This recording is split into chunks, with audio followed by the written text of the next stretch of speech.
Next हमारी definition है convergent sequence. हम सीक्वेंस की डेफिनेशन कर चुके हैं, हमें पता है सीक्वेंस क्या है। Sequence is a function whose domain is the set of natural number। ठीक है, सीक्वेंस में हमेशा इनफाइनाइट टर्म्स होती है। Sequence A1, A2, A3 up to सोन AN अप टू सोन। ठीक है, सीक्वेंस हमेशा इन्फिनिटी तक जाएगी। क्लियर। कन्वर्जेंट सीक्वेंस आज हम पढ़ने जा रहे हैं। कन्वर्जेंट का पहले तो सीधा सा मतलब क्या है जो आपने हमेशा माइंड में रखना है। कन्वर्जेंट का मतलब है किसी एक पर्टिकुलर नंबर L की तरफ अप्रोच करना या टेंड करना। ये सीक्वेंस कि इस सीक्वेंस को हम कन्वर्जेंट सीक्वेंस कहेंगे अगर ये सीक्वेंस किसी एक नंबर की तरफ अप्रोच करे। अब अप्रोचिंग का क्या मतलब है, कन्वर्जेंट की डेफिनेशन पढ़ेंगे। किसी सीक्वेंस AN को कहेंगे वो किसी नंबर L को कन्वर्ज कर रही है। जो सीक्वेंस AN है is convergent to L if क्या है, if for given epsilon greater than 0। Epsilon बहुत स्मॉल क्वांटिटी है, एप्सिलॉन पॉजिटिव नंबर होगा, 0 से हमेशा बड़ा होगा, लेकिन ये जितना भी छोटा मैं लेना चाहूँ, ऐसा एप्सिलॉन की नॉर्मल हम वैल्यू 0.01 लेते हैं। ठीक है, कि for given epsilon greater than 0 there exist a positive integer. Positive integer का मतलब क्या है, नेचुरल नंबर। मुझे एक नेचुरल नंबर मिले such that mod of AN minus L less than epsilon for all n greater than equal to m। अब इसमें ये चीज़ इंपॉर्टेंट है, इसको यहाँ से पढ़ना शुरू करते हैं। कोई भी सीक्वेंस AN L को कन्वर्ज करेगी कब, जब एक मुझे नेचुरल नंबर मिल जाए। वो नेचुरल नंबर कुछ भी हो सकता है। मान लीजिए मुझे नेचुरल नंबर 10 मिल गया। ठीक है, m की वैल्यू 1 सेकेंड के लिए मैं 10 कंसिडर कर रही हूँ। 10 और 10 से बड़े जितने भी नेचुरल नंबर्स के लिए सीक्वेंसेस की टर्म्स मिलेंगी, यानी A10, A11, A12, A13 up to सोन A इन्फिनिटी तक। ठीक है, जितनी भी ये सीक्वेंस की टर्म्स मिलेंगी इन सब का डिफरेंस L के साथ इन सब का डिफरेंस L के साथ एप्सिलॉन से भी छोटा हो जाए। एप्सिलॉन खुद एक बहुत छोटी क्वांटिटी है। ठीक है, और मैं कह रही हूँ इन सीक्वेंस की टर्म्स का इस सीक्वेंस की टर्म्स का डिफरेंस एप्सिलॉन से भी छोटा है L के साथ, यानी ये L के बहुत नज़दीक है।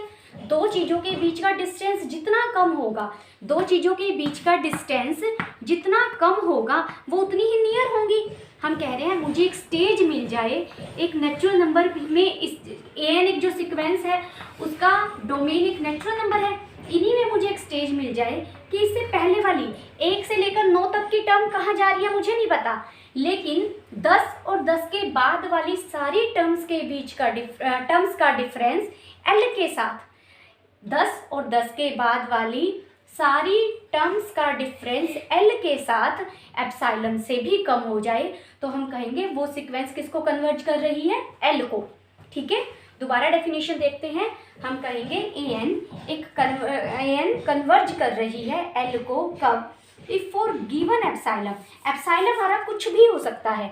एप्सिलॉन बहुत छोटी क्वांटिटी है, जैसे जैसे हम एप्सिलॉन चेंज करेंगे मुझे ये स्टेज डिफरेंट मिलती रहेगी। ठीक है, हर एप्सिलॉन के लिए मुझे एक पॉजिटिव इंटीजर n मिले such that mod of AN minus L। ये दोनों का डिफरेंस बता रहा है, डिफरेंस हमेशा पॉजिटिव लेते हैं हम। ठीक है, AN माइनस L इसका मोड एप्सिलॉन से भी छोटा हो। एप्सिलॉन बहुत छोटी क्वांटिटी है और डिफरेंस उससे भी कम है। ठीक है, चलिए पहले एक बार एग्जाम्पल से समझते हैं, दोबारा फिर डेफिनेशन पर आएंगे। L को क्या कहते हैं, L को कहते हैं limit of the sequence. L को क्या कहेंगे, लिमिट ऑफ द सीक्वेंस।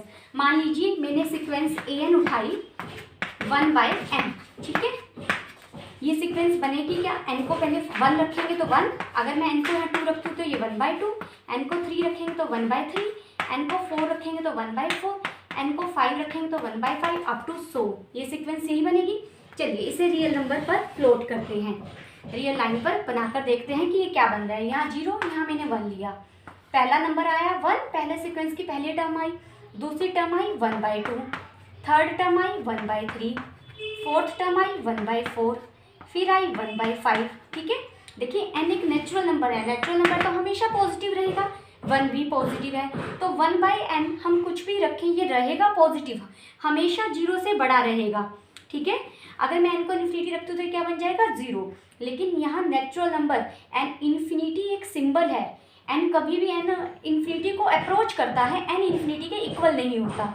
जब n इन्फिनिटी के इक्वल नहीं होगा तो an की कोई भी टर्म 0 के इक्वल नहीं होगी, ठीक है। जीरो के नज़दीक जा रही है, जैसे जैसे मैं सीक्वेंस की अर्ली टर्म्स की बात कर रही हूँ वो 0 के नियर होती चली जाएंगी, लेकिन 0 को क्रॉस कभी नहीं करेगी, ठीक है। तो हमारी ये सीक्वेंस 0 को कन्वर्ज कर रही है। इसे थोड़ा और अच्छे से समझते हैं। मान लीजिए हमने लिखा था फॉर गिवन एप्सिलॉन।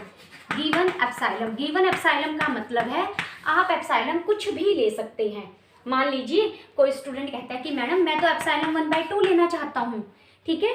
मुझे अब ऐसा नंबर ढूंढना है कि टर्म्स के बीच का डिफरेंस किसी एक फिक्स्ड नंबर l के साथ 1/2 से छोटा हो, ठीक है, 1/2 से कम हो।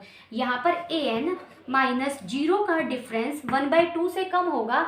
अगर मैं स्टेज क्या ले लूँ, n greater than equal to, इन दोनों के बीच का डिफरेंस कितना है 1/2, बाकी सबका डिफरेंस क्या हो जाएगा।